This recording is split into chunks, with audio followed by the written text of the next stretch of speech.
Ladies and gentlemen, YouTubers of all ages, been wanting to do some videos for a while. My kids keep telling me that we should be recording the antics that take place on the farm and see what kind of response we can get out of it. And I didn't really know where to start, so the thought came to my mind, well, start in my favorite place and go from there. And that puts us here in the fruiting room. You can tell by the mist and fog floating by in the background that that's where we are. And I'll show you around, give you a grand tour, talk about some things. What I really want to get to is I had some questions about the filter or flow hood that I'm using. A couple weeks back I posted some questions about some contamination issues that I was having, and that brought up a lot of questions about my flow hood. And it's homemade, it's jerry-rigged, but it works pretty damn good for the most part. That being said, thought I'd show you around. Hang on just a second and we'll get to a little more of it here. Okay, so as I stated before, we're in the fruiting room. Fruiting chamber, if you want to call it that.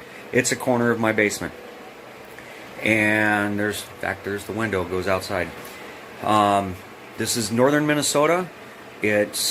I think the low last night was 27 below, and it might get up to about 5 below today, which makes working outside really difficult, but working indoors, it's pretty decent.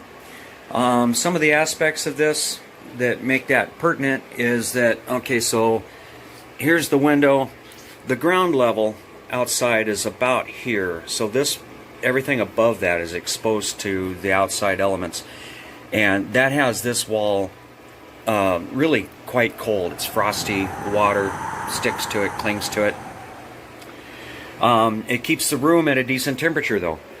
The thermometer I've got over here, this is a cheap one, but I got it for 25 cents at a local thrift store. I don't trust the humidistat, but the thermometer seems to be pretty accurate. And we're sitting at 58 degrees, 57 degrees right now. And that's not a bad temperature for most of the varieties that I try to grow. With that said, okay, the humidity, the fogger.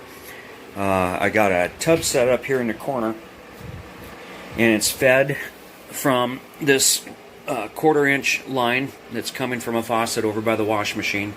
Feeds into the bottom of it, where there is a float valve on the inside that holds the water up about 3 inches overall. In the bottom of that, I have a 12-disc fogger that I got from House of Hydro, and incorporated that with the humidity control system. Here's the sensor here, and right outside the wall is, well, actually right here outside the wall is the controller on it. And I've got basically it's a fart fan for your bathroom. I got it at either Lowe's or Home Depot. It's 35 CFM, and whenever I've got it on a tied in with the controller for the humidity, or for the fogger, so that whenever it comes on, the fan comes on, the air blows down through the box, comes back up through that port, and dumps the humidity out. And I've got some fans that are frequently running, not currently, because I only have 3 bags currently in here, and they're still in colonization. These are shiitake. They're getting really close. December 21 is when I inoculated the bags, and they're looking like I should probably pull the pin on them in the next couple days. The last ones I had are down here, and they just finished their second flush, and I haven't gotten rid of the blocks yet. that's just some microgreens, some salad mix that I needed a place to set right now. And some house plants that they do really quite well in here. I'm just using the shelf space at the moment while I don't have any actual fruiting going on. We put new texture over the walls, painted it off with that stuff that's supposed to keep the water on the outside of the wall, to help keep the water on the inside of the wall as well. And then put poly over the ceiling and framed out the remaining two side walls with a spring-loaded door, and then hung some lights in here. I got them on a timer, running about 16 hours a day on light. And then for my exhaust, I'm using the same type of fan as the fogger's using. It's just a Braun bathroom fan, 35 CFM. With the size of this room, it's given me a complete air exchange every 17 to 18 minutes, which, if every shelf is full, is not quite enough. They start getting a little leggy, but it's what I had, and I'm trying to make it work. I don't have a lot of space, especially right now this time of year. It's winter time, and like I said, it's 24 to 28 below overnight, barely getting up to 0 during the day, so we don't do a whole lot outside. We don't have to. Take care of the animals, feed the goats, feed the chickens, make sure the horses are taken care of, but beyond that, we don't do anything outside we don't have to do. Pick eggs and bring them in. But this is the fruiting room. But what I really want to show you is, to answer some of the questions, is my lab, which will take you around, get you back outside. Here again, this is my controller for the misting system. It's currently holding at 80% humidity. There's the timer for my lights. It's hard to see with the backlight, but that's that part. But we come around to the lab, or what I'm using for a lab anyway, and this is it. I've got a pressure cooker on a hot plate there, and it isn't up to pressure yet, but it is heating. And I got some bags that I'm going to put into Black Kings, sterilizing in there. That's my batch for the day. I get 4 bags a day. I push through my scales. I put this tub on that scale, weigh everything out, and make 20-pound batches of substrate at a time. And that fits into 4 bags that I got from Myers, and that's the most that will fit in my pressure canner. And once that comes up to 15 psi, I dial it back on the temperature to hold it at 15 psi and run it for another 4 hours at that point. Shut it off, leave it alone till it's cooled off, take everything out. And you can see I got an impulse sealer back there. The just one sidebar is that exhaust fan is running on 3-inch dryer duct, and it runs up and goes out into the underside of the house and vents out the side through a dryer vent.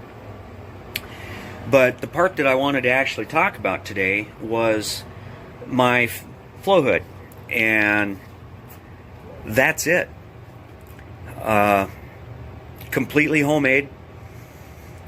I've been trying to figure out how to make it work on a budget, and I wasn't having much luck coming up with it, with what's going on, just starting out, especially now with COVID going on. I'm not getting full hours at work. My full-time job is a line chef, and we're not in Minnesota. We were shut down for months, so income's a little bit sketchy.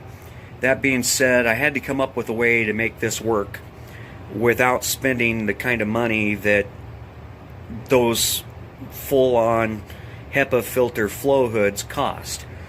And so far, this has been working pretty good.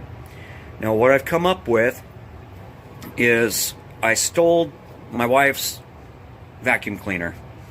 It's a HEPA filter vacuum cleaner. It's actually a Shark.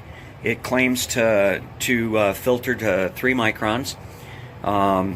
And I built a box that was the same size as the furnace filter that I use for the house, and I bought a filter.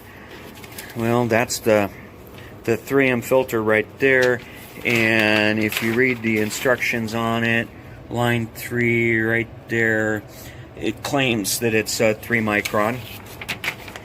So I'm using, up inside here, I'm using that filter, this here, as like a diffuser to even the flow of the air that's coming out of it, because just straight off of the exhaust from the vacuum, all of the air wanted to come out down here in this right corner. And so in order to somewhat pressurize the cabin behind the filter and hopefully let that filter even the flow of air coming out of it, that's what I chose to do, was put that in there as extra filtration, but also kind of a diffuser. And when I originally built this, I put plexiglass on top. I set the bag of seed starting mix when I got in from the store yesterday on top of here, and it cracked it. I got to replace that. But it was my intention to use it with the full front being open, and there wasn't enough airflow exiting through the whole thing, so I tried a piece of plexiglass on the front, but it was too cumbersome to work up underneath that, and I kept having, you know, cuts on my arms and stuff from rubbing the bottom edge. And so I got some Gorilla duct tape, or clear plastic Gorilla tape, and just put it across there to reduce the overall opening to allow for, you know, less airspace for the exhaust air to come through, to not really pressurize, but keep it in a positive pressure. And then it's flexible, so when I bump it, rub it, it doesn't bother my arms, and I can fit the bag of spawn in there, and one bag at a time of the substrate. And yes, it's awkward, it's cumbersome, it's time consuming, but it works, and it works really quite well. I did have a spell about halfway through the summer, in the hottest part of the summer, where I started getting an awful lot of contamination, and what I found to be the problem was not the filter on the vacuum, but the furnace filter. Being out in the open air when it's not running, it must have got some contamination on it or something, because everything that I inoculated for about 3 weeks showed up with contamination. Every bag I opened in there, including my spawn bags. So I just had to change that filter, and the problem went away. Now that filter's $20. The vacuum was free, well, except for the replacement cost of the vacuum I had to buy the wife. But it's easier to ask or beg forgiveness than ask permission. Does that make sense? Anyway, so the vacuum was basically free. The filter cost me $20. The scrap plywood I had in the barn, The plexiglass I had in the garage, the tape was in the drawer. I've built this thing for the cost of replacement filter, and that's 20 bucks. If I change that every time that Mondays is typically my inoculation day. I'll cook all week, and then on Mondays is my lab day to try and get everything inoculated. So if I changed it every time, 4 times a month, that's 80 bucks. I could do that for a long time for the cost of a flow hood. And when I get to the point where I'm selling enough mushrooms that I can justify it, then I want an actual flow hood. But between then and now, that's what I'm doing, and that's what works. I hope that answers some of your questions, and maybe shows you another way that you can do it on the cheap. So, just throwing it out there. So, just to finish up, this is Ron from Chivalry Timbers. Keep your timbers shivering. Laters.